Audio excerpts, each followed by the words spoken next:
So despite it being the off season, there is a lot of things going on in the National Basketball Association. And I gotta say, I've been an NBA basketball fan for many years at this point. I am witnessing myself becoming the old head in real time.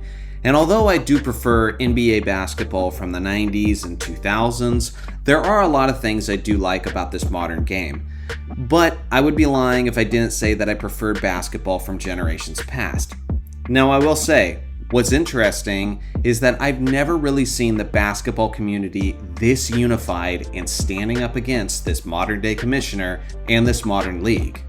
So if you haven't been paying attention, basically, in order to watch NBA games, you have to have a lot of different cable packages, and you're probably going to be paying an arm and a leg.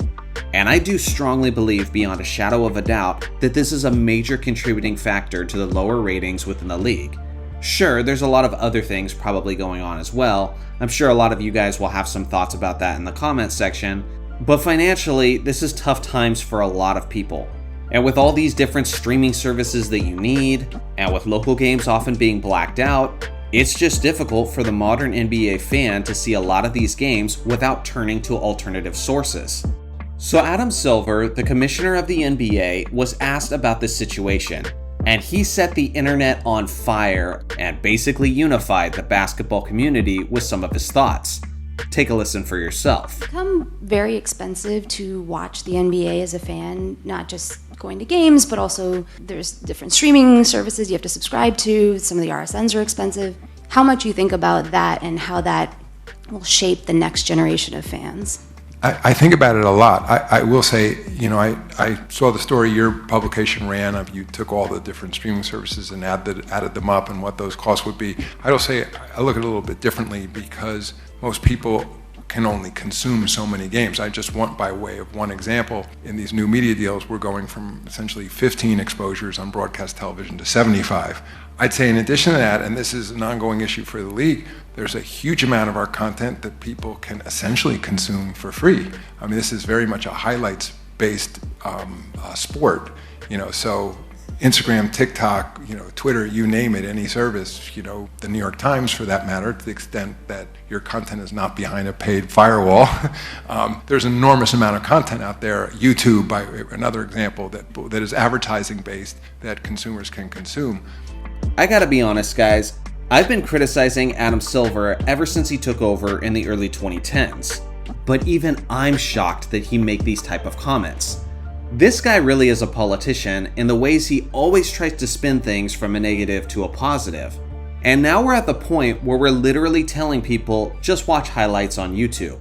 The guy who should care more about the NBA than any other person on the planet is telling you that you can consume the NBA through highlights and through social media, and that should be perfectly satisfactory for the audience.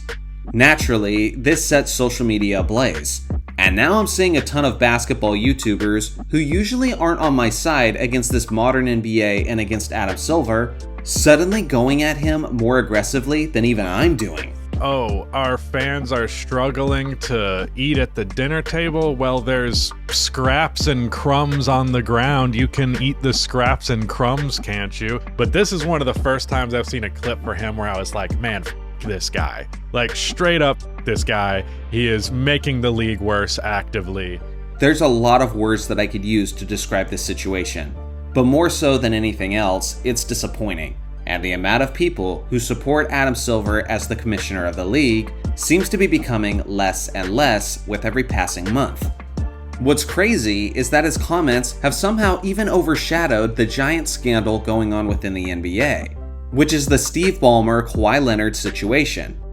Now listen, I understand the irony of me even talking about this as a Lakers fan when there's tons of stuff in our history that makes you raise your eyebrows and wonder if it's all legit.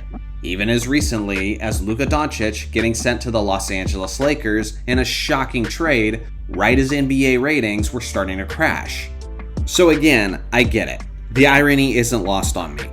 But with that being said, this Clippers situation is still a very big deal. If you don't know what happened, then let me get you up to speed.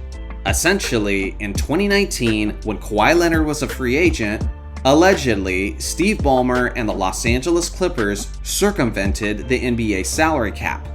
They only had so much money that they could pay Kawhi Leonard and have it be legal within the NBA's salary cap. But allegedly, they worked alongside of a third party to get Kawhi Leonard a sponsorship deal to get him a massive amount of extra money that wasn't going on their books. So in short, if this is in fact true, they cheated the system. And we know for a fact that this wasn't actually the first time that the Clippers tried a move like this. Because all the way back in 2015, they tried to get DeAndre Jordan to sign with them by getting a third party involved to get him some extra money. But in that situation, they were caught ahead of time and punished for it. One thing that nobody is talking about in this situation, and I think is rather interesting, is remember when Kawhi Leonard was a free agent? And Chris Broussard was so confident that he was going to the other team in Los Angeles, the Los Angeles Lakers. And then you all remember what happened. Kawhi ended up joining the Clippers, and Chris Broussard's credibility plummeted to the floor. But part of me wonders, if this accusation is in fact true about Steve Ballmer, then is it possible that in the last hour he used this extra amount of money from a third party in order to swing the deal from the Lakers to the Clippers? Honestly, as a Lakers fan, I'm glad that Kawhi didn't end up on my team, considering how often he's been missing basketball games since then. But still, the timing and the way the whole situation broke down kind of makes you wonder. So what do you guys think about everything going on within the NBA? How are you feeling about Adam Silver? And is it time that the NBA owners make a change? I've been thinking that for quite a while at this point, but I want to hear your thoughts. Thanks for watching as always. Make sure to like and subscribe for more basketball content, and I'll see you guys in the next video.